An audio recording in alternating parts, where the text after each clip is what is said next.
Energized show, up the Irish. Okay, what's going on, guys, and welcome to a brand new episode of Energized. Ross, introduce the guest, man. Today we have UFC undefeated bantamweight sensation. He is the pride of Abertilly, Wales. It's Mr. Jack Shore. Jack, how you doing? Good, lads. I'm all good. Glad to be back on again. How's life in Abertilly? Abertillery. He was close. Abertillery. Oh, jeez. Forgot the R. Don't worry, we spelt it right here on screen. Abertillery, Wales. Jack, how's the phone, bud? It's great to have you back on the show. Yeah, good, lads. Good. Feeling good. Happy to have the show and everything announced, and just looking forward to it. Looking forward to seeing everyone and seeing all the fans again. Is it nice that you're actually fighting within reach, within touching distance of your hometown? As in, you don't have to go too far. Is it nice that it's in London as opposed to the trips over to America? Yeah, definitely. I mean, like this is as close to an home show as I'm gonna get until I can try and convince Dana to come to Wales. But yeah, obviously the friends, the family, all the British supporters I got are all very happy that they can. Well, I say very happy. I know a lot of them struggle to get tickets, but it's close to home. I got a lot of family and friends coming. So and it's my first one back in front of a crowd for like knocking on 2.5, 3 years. So it'll be nice to feel a bit of atmosphere and a bit of noise again inside the arena. What do you think that the Abertillery bus will be like on the way down to London? Like, do you think it'll be absolute chaos? Yeah. Yeah, don't buy a ticket for the mega bus on the 19th if you're going from Newport. It might be a little bit chaotic with about fucking 100 of the boys on there. Don't be surprised to see us at the bus back, Ross. Oh, stop! Richard to be driving. Yeah, he's the last person who wants driving a bus. He can just about drive a car. Jack, tell us, what is it going to be like to have fans there? Do you feel like you'll thrive more off those fans being there and cheering you on, because they will be effectively hometown fans for you? Yeah, 100%. You know, I've missed. You know, I'm fortunate we've got to fight in the pandemic and stuff, but I have missed fighting in front of the crowd and taking the atmosphere, and it just adds another element to the entire fight week. The weigh-ins, the press conferences, the interacting with fans throughout fight week, and then obviously you got your intros, your walkout, the actual fight itself. It's a complete different ball game when there's a crowd in there, especially an hometown crowd, who's going to get behind you and spur you on a little bit. So it'll be really nice to feel our atmosphere again, especially on the walkout and the intros, kind of just take it all in, and it'll feel like a real fight night again, rather than than a heavy spar that like some of the other ones have. Yeah, it's looking to be like it's a huge week. It's going to be on St. Patrick's week. Obviously, Cage Warriors is going to be on the Friday night, and UFC London is on the Saturday night. There's a lot of Cage Warriors alumni going to be fighting on the card, and that makes us very happy, Ross, doesn't it? Yeah, absolutely. I was only saying to Graham Boylan, we had him on there last week, that I think there's one fight, maybe between the two Russian heavyweights, or maybe actually Muhammad Mokaev's fight, who haven't fought on Cage Warriors beforehand. Everyone else has fought on the Cage Warriors banner, so that's great to see. And I'm sure there'll be a few people who fight on the Friday night who'll be looking to make that move to the UFC. Jack, tell us this: is this the opponent that gets you into the top 15 of the UFC rankings? If he doesn't get me in there, I think he'll at least put me in a spot where I can call for a fight with someone who's in the top 15. I think he's in a similar spot that I am, where there's a lot of hype around him. There's a lot of people quite high on him, and when you come from that area of the world, naturally people think that you're going to be one of the next in line to potentially be a champion. So a good win over him. If it doesn't rank me, then it'll most definitely put me in a spot where I can call out one of those guys and actually get it on paper. He goes by the nickname Lucky. Hopefully he's not lucky on March 19th. That's his nickname, Lucky. Yeah, well, that's what it says. But like, the unlucky on March 19th. He's a good fighter. He's a good fighter, but shite nickname. Yeah, he's not the tank. Yeah, there's only one tank. Well, there's two tanks, Tank Abbott and me. But and what's his name? What's his name? The boxer, Gervonta Davis. I was the original Tank. I was Tank before he was. The only undefeated one.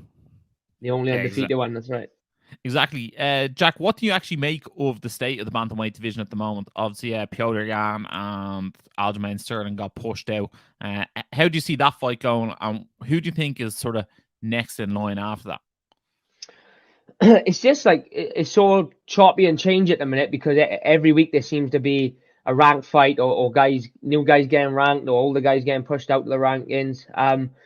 Obviously, in terms of the title fight, I do think Jan will get it done, but I think it'll be a lot closer than last time. I don't think Aljo will be in such a rush to try and get him out there early because I think he tried that last time and it backfired. So I think he'll be a little bit closer for longer, but I think Jan will eventually go on to take him out and then probably go on to fight TJ Dillashaw if we're being realistic. Sandy, obviously he's coming off a loss now, and it's either going to be TJ or Aldo, and I just got a feeling that obviously being the former champ and everything, that TJ will be the next one in line. Would you like to see Aldo and TJ fight each other for that number one contender spot? Yeah, I think it'd be one hell of a fight, and it would solidify a solid number one contender at the minute. You could argue cases for both guys, but when's Jan fighting in April or something like that in this? So yeah.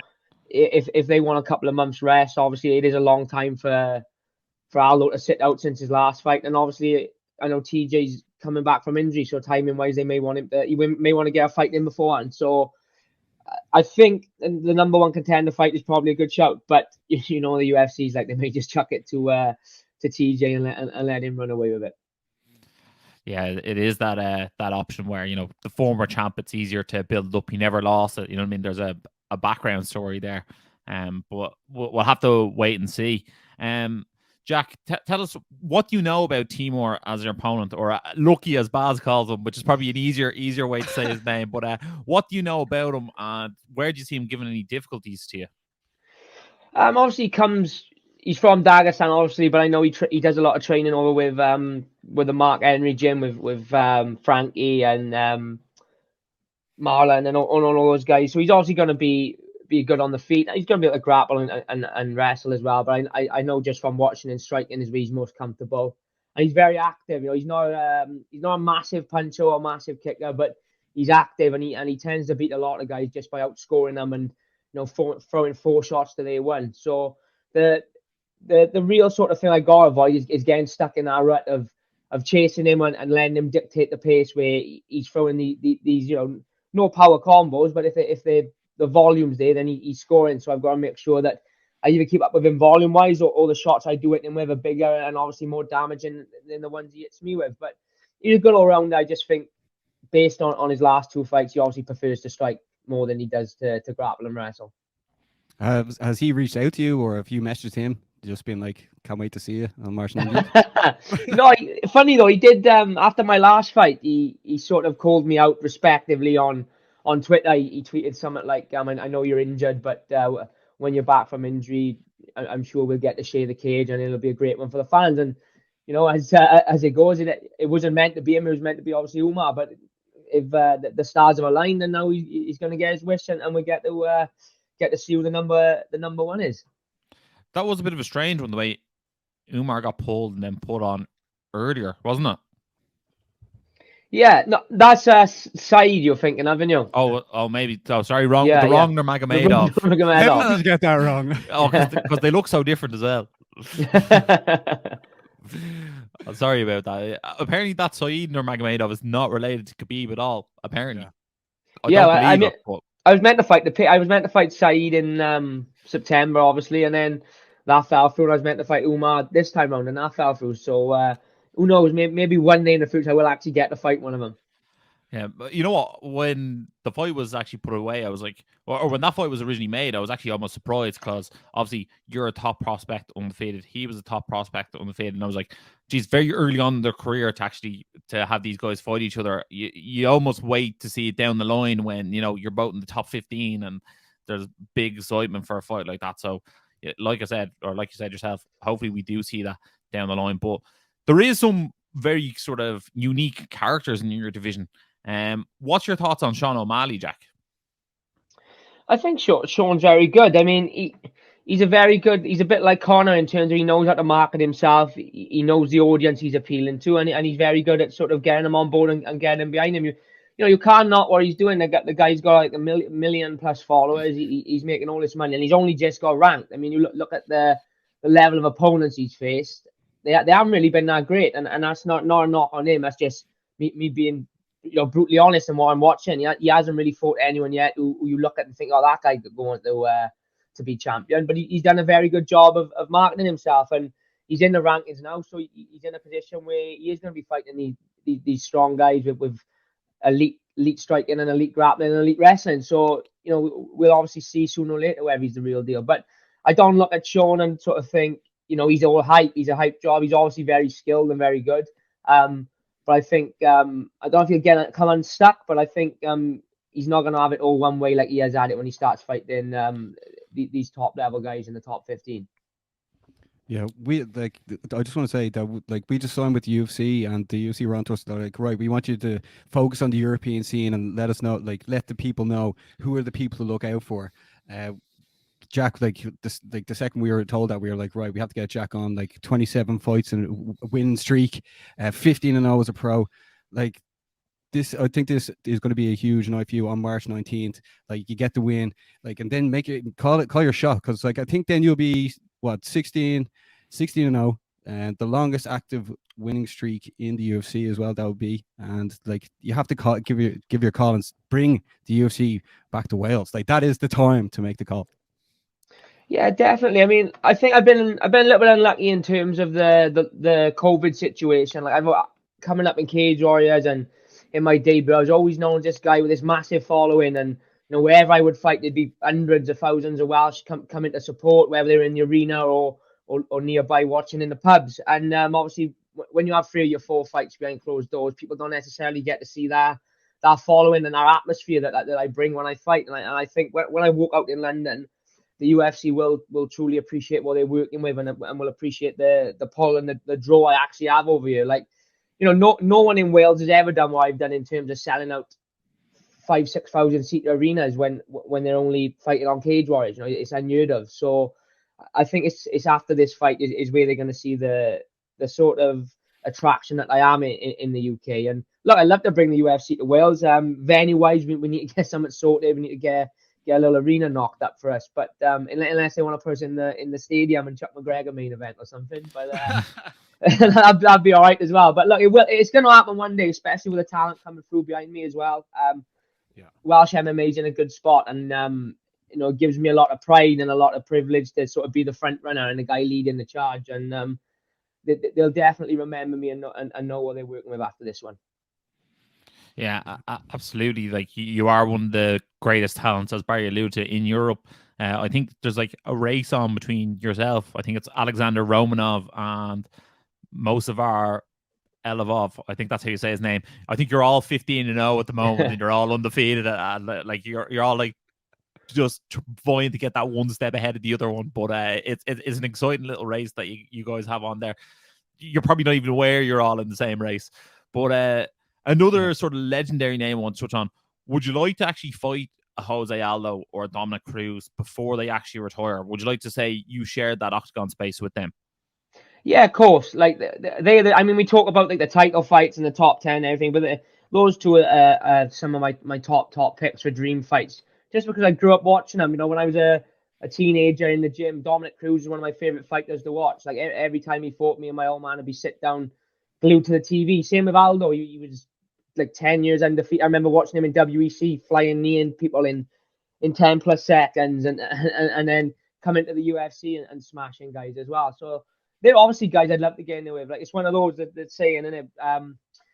You keep going till your idol become your rivals, and that would be a dream come true to get in there with those guys. Frankie Edgar as well, people like that.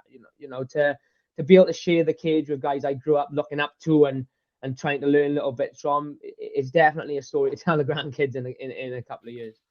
Yeah, Frankie Edgar is definitely within touching distance with a win here as well. He could be next on Jack Shore's hit list. Yeah, he could be. And I don't know how I'd feel about that fight, because Frankie was at one point my favorite fighter, the guy that I love to watch. Him and GSP were my main two, and to step in there and fight him, obviously I'm going there to beat him. I'm not going to go in there and take it easy because it's Frankie Edgar, but at the same time, it'd almost be like a bittersweet one to have to try and put him away and beat him. But if our paths cross, obviously it'll be an honor. But we'll see how his neck. I know he's probably going to get matched with another ranked guy in his next one. So we'll see how that one goes and see where he goes. I know he's had a tough loss the last two, so we'll see how he goes. I love the respect, Jack. Like you're always a very respectful guy. Even the stuff you're putting up on social media, doing the work, helping the team consistently all the time. It is great to see. That's why it's a pleasure to have you back on the show to let the fans know that they have to follow the tank. It is 6 weeks now until UFC London. What does the fight camp now look like in the build up to UFC London on the 19th of March? And you can watch it at the O2 Arena or on UFC Fight Pass, Ross. Yeah, we're about 3 or 4 weeks in now, and this is where like everything's starting to click slowly now. The weight's coming down, so I'm lighter, I'm moving better. I'm good for 3 rounds anyway, but the way I'm feeling at the minute, I could do 10 fives if I had to at a good pace. My sharpness is getting there. I'm back sharpening up with all my coaches, and I'm very lucky that a lot of my teammates are fighting around about the same time. I've got Brett and Scott fighting a couple of weeks before me over in Dublin. And then I've got a load of teammates fighting the week later on a Cage Warriors Wales show. So I'm fortunate that we're all sort of in. It always makes it a little bit easier when you're not the only one that's having to do 3-4 sessions a day and the only one that's in the middle in the Shark Tank round. So I always enjoy like the team spirit. We all push each other along. We all sort of, if someone has a bad round, it's easy to dip your head, but we all get behind each other and encourage. And because the reality is not every day is a good day in fight camp. There's days when I come out of the gym and Brett and the boys have absolutely stuck it on me for the last hour, and then there's days when I come from there and I'm the one who's doing the dominating. So it's just good to have the boys in there with me. Obviously, we all want the absolute best for each other. We're not competing with each other. We want to see everyone reach their full potential and get to the very top. So I'm just enjoying it, to be honest. I always enjoy fight camp. Not me wrong, I do miss the takeaways and the McDonald's here and there, but other than that, I do enjoy it, and I'm coming into my own now. I'm getting to that stage where I'm feeling rearing to go and good and ready to put on performance of a lifetime. Like I've been waiting for this show for 2 years since the first one got cancelled, so this is my chance now to my coming out party, as they say. So this is the one, and I'm gonna grab it with both hands. I love it, Jack. I just wanted to sort of get your quick thoughts on the rest of 2022 as well. Obviously, we sort of touched on it. Jan's going to fight Sterling in April. The winner of that will probably fight again sometime in September. They'll only probably fight twice this year. Is your goal to break into the top 10 by the end of the year? I assume you want 3 fights. Yeah, minimum top 15 at the very least. I'd love to. Like I said, if I win this fight, if I'm not ranked, I like to think that I could start being mentioned in conversations with your Sun Sows and your Songs and your Ricky Simones. They're the type of guys I'm looking at just to get myself into those rankings. And then obviously a third fight would be great by the end of the year. I want to stay active, fight in the summer, fight the end of the year would be ideal. And obviously if I can pick up 3 wins this year, there's no reason why I can't be pushing that top 10. Yeah, there's also a big card coming up as well. UFC 271 is taking place in Houston, Texas on February the 12th. It's being headlined by Israel Adesanya against Robert Whittaker. It's their rematch. Last time Israel won as well. Lads, like, what are you expecting from this fight on the 12th of February? Again, it's hard to look. It's hard to sort of not take it serious, but it's hard to be too interested in the fight when how one-sided the last one was. But then you look at the other side of the coin, and Whittaker's been on such a good run. I think it's been Darren Till, Jared Kanye, and I think he has had one other win as well, only since Gaslam. So he just looks so good, so much improved, and you heard him talking about after the fight how the pressure of being champion and the schedule and everything was getting to him. And I think this time removed from all that has done him a world of good. And I've just seen little bits online and in interviews and stuff where he's saying that the game plan this time is not going to be ego filled in front of a 100,000 seater stadium. He's going to go in there and fight tactically and fight to win rather than try and get into a gunfight. And you can't gunfight with someone like Stylebender because he's so crisp and so sharp and so accurate. He'll put you away fast. We've seen him do it. So I think it'll be a lot closer, definitely. But in that middleweight division, I mean, it's tough for me to see past Stylebender. I just don't see him having any trouble unless he goes up to light heavy or even heavyweight like he's talked about. It's definitely a fight for people not to miss. It is unfortunate it can't be over in Australia or New Zealand, but like that's the way the world is right now. Ross, there's also a heavyweight matchup as well. Derek Lewis taking on Tai Tuivasa, the new Nelk boy, people would say, Ross.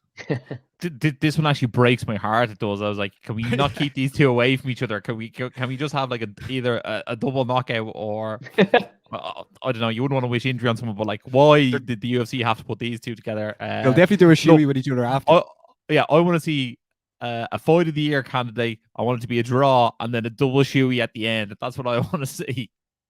This is a game of rock'em sock'em robots. If I had to be honest and pick, I'd probably say Derek Lewis, just because I think he holds that slight power advantage. But I'd never rule Bam Bam out. He's on a great streak at the moment. Yeah. Also, shout out to Casey O'Neill as well, who's taken on Roxanne Mataferri, and it's definitely she's undefeated as well. Scotland's own. Okay, that's going to wrap up this part of the show on the Energized show. We're going to be moving on to doing a show with Jack Shore on Get to Know with Jack Shore on UC Fight Pass. So if for people who are subscribed to UC Fight Pass, make sure to go over and check out the second part, because it's all about getting to know Jack more. Yeah, Basmo, getting to know with the Energized show with Jack Shore over on UFC Fight Pass. If you have watched this so far, make sure to like, share, subscribe, and as always, stay energized. Energized show, up the Irish. Been sussing you guys a couple of times. I've seen a couple of clips. I think you done some interviews with Dylan Moran and that I saw. So keep going, keep up the good work, guys.